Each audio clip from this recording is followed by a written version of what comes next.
बचपन जिंदगी का वो इकलौता हिस्सा है जहां हमारी सबसे बड़ी टेंशन सिर्फ यह होती थी कि आज कौन सी नई शैतानी की जाए कि घर वालों की नजरों से बचा जा सके। हम सभी के बचपन में कोई ना कोई एक ऐसा दोस्त जरूर रहा होगा जिसकी शैतानियों के किस्से आज भी याद आए तो हम अपनी हंसी नहीं रोक पाते।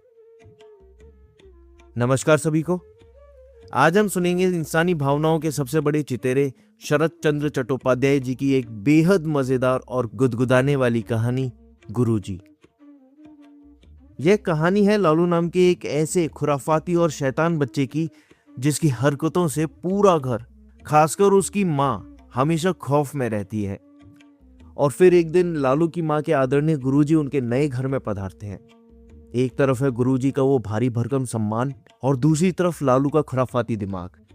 जब ये दोनों आमने सामने होते हैं तो क्या होता है आगे, सुनते हैं शरद बाबू की मशहूर कहानी गुरुजी।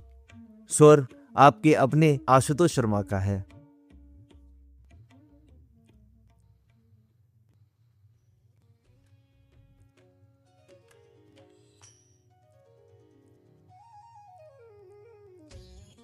यह आज की बात नहीं है बल्कि बहुत दिन पहले की बात है, जब हम अपने गांव की एक पाठशाला में एक ही क्लास में पढ़ते थे।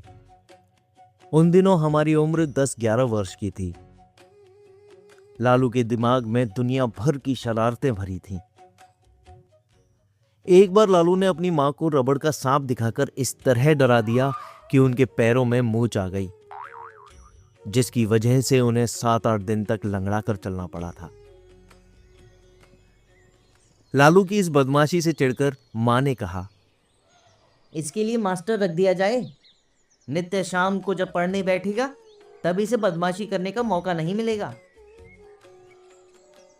यह सुनकर लालू के पिताजी ने कहा, अरे नहीं, मेरे लिए मास्टर कहाँ रखा गया था।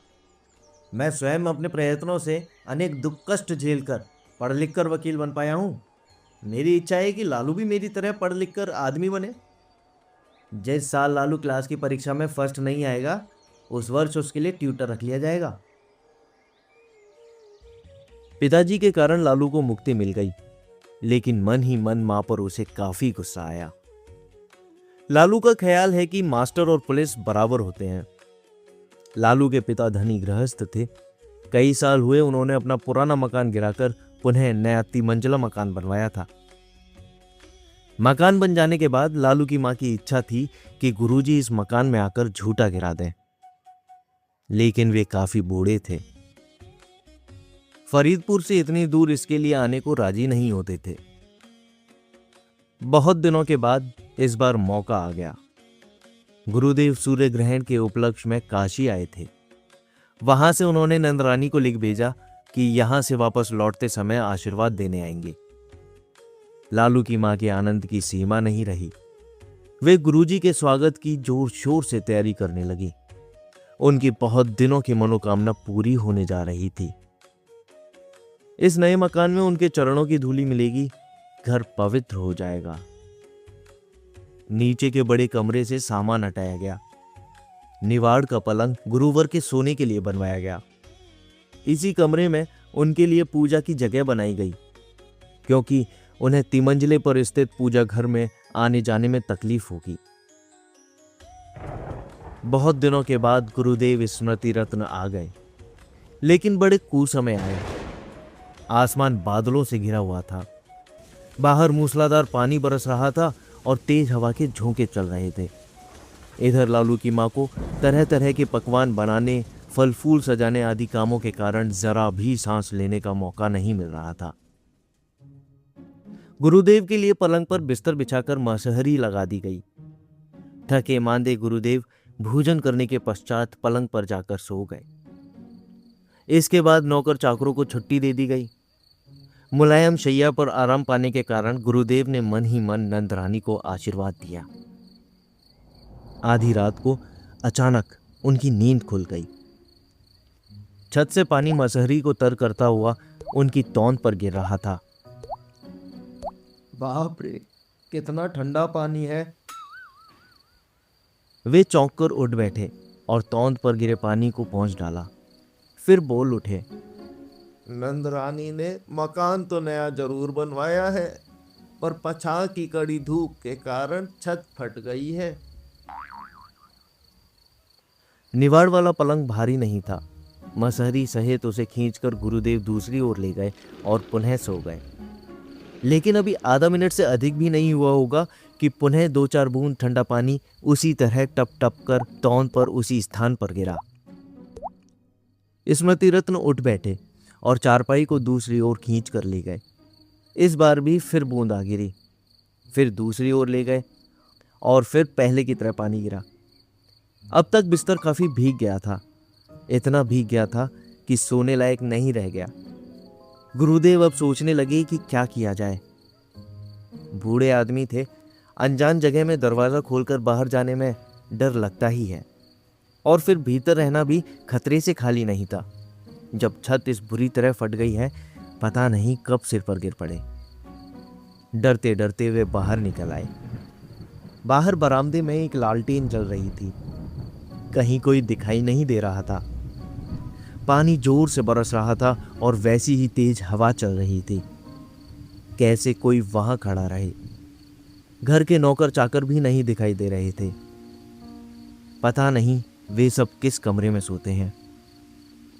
स्मृति रत्न को इसका ज्ञान नहीं था।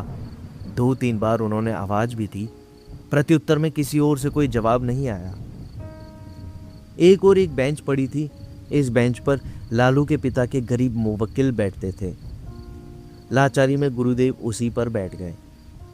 मन ही मन उन्होंने यह महसूस किया कि इससे उनकी मर्यादा को ठेस पहुंची है, लेकिन इस समय इसके अलावा और कोई चारा भी न था। हवा में ठंड रहने के कारण सर्दी भी लग रही थी। गुरुजी ने धोती का एक हिस्सा खोलकर सिर पर डाल लिया। दोनों पैर आपस में सटाकर उकड़ू बैठकर यथासाध्य आराम पाने की कोशिश करने लगे। मन बड़ा दुखी हो गया। इधर नींद के कारण आंखें ढपी जा रही थी। गरिष्ठ भोजन करने के कारण कई बार खट्टी डकारें भी आईं। इसी तरह नाना प्रकार की चिंताएं उन्हें सताने लगी। ठीक इसी समय एक नया उपद्रव प्रारंभ हुआ। पछाड़ के बड़े बड़े मच्छर कानों के पास गुनगुनाने लगे। ढपती हुई आंखों को उधर ध्यान नहीं देना चाहिए, परंतु मन शंकित हो उठा। पता नहीं इनकी संख्या कितनी है। 2 मिनट बाद ही गुरुदेव जी को मालूम हो गया कि इनकी संख्या अनगिनत है। इनके काटने से जैसी जलन होती थी, वैसी ही खुजलाहट। स्मृति रत्न ने तुरंत उस स्थान को छोड़ने में ही कल्याण समझा। वे वहां से कुछ दूर हट गए, मगर मच्छरों ने उनका पीछा नहीं छोड़ा। बराबर मच्छरों को भगाने के लिए गमछा फटकारते रहने पर भी उनके आक्रमण को रोका नहीं जा सका। थोड़ी देर बाद वे इधर उधर दौड़ने लगे। इस सर्दी में भी वे पसीने से लथपथ हो गए। एक बार उनके जी में आया कि जोरों से चीख उठें, परंतु ऐसा करना बचपना होगा समझकर चुप लगा गए। कल्पना में उन्होंने देखा कि नंदरानी मुलायम बिस्तर पर मसहरी लगाकर आराम से सो रही है। घर के अन्य लोग भी अपनी अपनी जगह पर सोए हुए हैं, लेकिन उनकी दौड़ धूप में जान फंसी हुई है। तभी किसी घड़ी ने टन टन कर 4 बजने की सूचना दी। परेशान होकर बोले, काटो कमबख्तू, खूब काटो, जितना काट सकते हो काटो, अब मैं तुम्हें भगाने से रहा। इतना कहने के बाद वे अपनी पीठ को मच्छरों के हमले से बचाने के लिए दीवार से सटकर बैठ गए। फिर बोले, अगर सवेरे तक जीवित रहा तो इस अभागे देश में फिर नहीं रहने का। पहली गाड़ी से घर चल दूंगा। क्यों यहां आने का मन नहीं करता था, अब समझ गया। यही सब सोचते सोचते उन्हें नींद आ गई और रात भर की थकान के कारण बड़े बेखबर सो गए। इधर नंदरानी काफी तड़के उठ गईं, क्योंकि गुरुदेव की सेवा में काम करना था। रात में गुरुदेव ने केवल जलपान मात्र किया था। आज उस घाटे को पूरा करने की इच्छा उनके मन में हुई। नीचे उतरने पर देखा गुरुदेव जी के कमरे का ताला खुला हुआ था। गुरुदेव मेरे पहले ही उठ गए हैं जानकर वे अत्यंत लज्जित हुई। कमरे के भीतर झांककर देखा तो वे नदारद थे। यह क्या हुआ? दक्षिण की चारपाई उत्तर की ओर कैसे चली आई? उनका झोला खिड़की के पास से बाहर पहुंच गया था। पूजा के सामान और आसन आदि दूर बिखरे पड़े थे। बात कुछ समझ में नहीं आ रही थी। बाहर आकर वे नौकरों को बुलाने लगी। नौकरों में कोई भी अभी तक नहीं जागा था। जब यह हालत है तो गुरुजी कहाँ गए? अचानक नंदरानी की नजर एक और उठी। अरे यह क्या है? एक कोने में अंधेरे में आदमी की तरह ना जाने कौन बैठा है। हिम्मत करके वे आगे बढ़ाई तो देखा ये तो गुरुदेव है। आशंका से चिल्ला उठी। गुरुजी! नींद टूटने पर स्मृति रत्न ने आंखें खोलकर देखा, फिर धीरे धीरे सीधे बैठ गए। नंदरानी चिंता, लज्जा और भय के कारण अवरुद्ध कंठ से पूछ बैठी। गुरुजी, आप यहाँ क्यों? स्मृति रत्न उठ खड़े हुए और बोले, बेटी, रात भर मेरे दुखों की कोई सीमा नहीं रही। क्यों गुरुदेव? बेटी, तुमने नया मकान बनवाया तो जरूर है, पर बेटी ऊपर की सारी छत चिटक गई है। रात भर पानी की बूंदें टप टप मेरे ऊपर गिरती रहीं। कहीं छत ना गिर जाए इसलिए डरकर बाहर भाग गया, लेकिन यहां भी बचाव नहीं कर सका। टिड्डियों की तरह मच्छरों के झुंड सारी रात भर काटते रहे। रात भर इधर उधर दौड़ता रहा। इन मच्छरों ने आधा खून पी लिया बेटी। बहुत दिनों से मनाने और आराधना करने पर गुरुजी यहाँ आए और यहाँ उनकी हालत देखकर नंदरानी की आंखें गीली हो गईं। बोली, मगर गुरुदेव, यह मकान 3 मंजिला है। बरसात का पानी 3-3 छतों को पार करके कैसे गिर सकता है? कहते कहते अचानक नंदरानी रुक गई। उन्हें यह समझते देर नहीं लगी कि कहीं इस कांड के पीछे लालू का हाथ ना हो।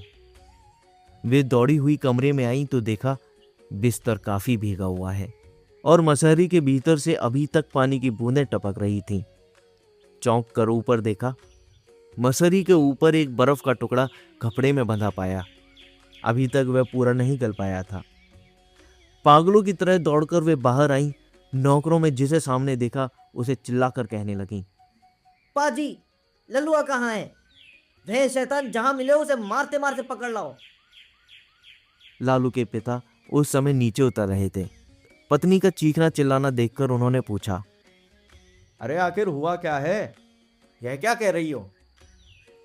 नंदरानी ने रोते हुए कहा, या तो लल्लुआ को घर से निकाल दो, नहीं तो मैं आज गंगा में डूबकर अपने पापों का प्रायश्चित करूंगी। क्या किया है उसने? बिना अपराधी गुरुदेव की कैसी गति बना दी है उसने। आओ, आकर अपनी आंखों से उसकी करनी देख जाओ। सभी अंदर गए। नंदरानी सब दिखाकर पति से बोली, अब तुम ही बताओ, इस शैतान लड़के को लेकर कैसे कोई इस घर में रह सकता है? गुरुदेव की समझ में सारी बात आ गई। अपनी बेवकूफी पर वह खिलखिलाकर हंस पड़े। लालू के पिता दूसरी ओर मुंह फेर कर खड़े हो गए। एक नौकर ने आकर बताया, लालू कोठी में नहीं है। दूसरे ने आकर बताया कि वह मौसी के यहाँ मिठाई खा रहे हैं। मौसी ने उन्हें आने नहीं दिया। मौसी से मतलब है नंदरानी की छोटी बहन। उसके पति भी वकील थे। वे दूसरे मोहल्ले में रहते थे। इसके बाद 15 दिनों तक लालू ने इस मकान में पैर नहीं रखा।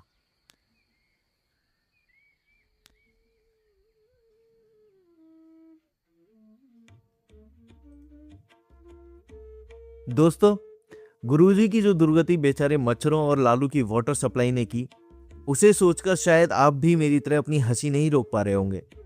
शरद बाबू ने इस कहानी में बचपन की उस निडरता और मासूमियत को इतने शानदार तरीके से पिरोया है कि हमें अपने स्कूल मोहल्ले का कोई ना कोई लालू जरूर याद आ जाता है।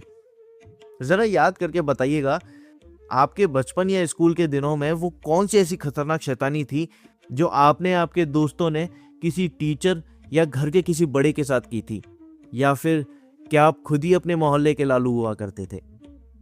आपकी वो मज़ेदार यादें मुझे कमेंट बॉक्स में ज़रूर बताइएगा। मैं आपके हर मज़ेदार किस्से को पढ़ने का इंतज़ार करूँगा।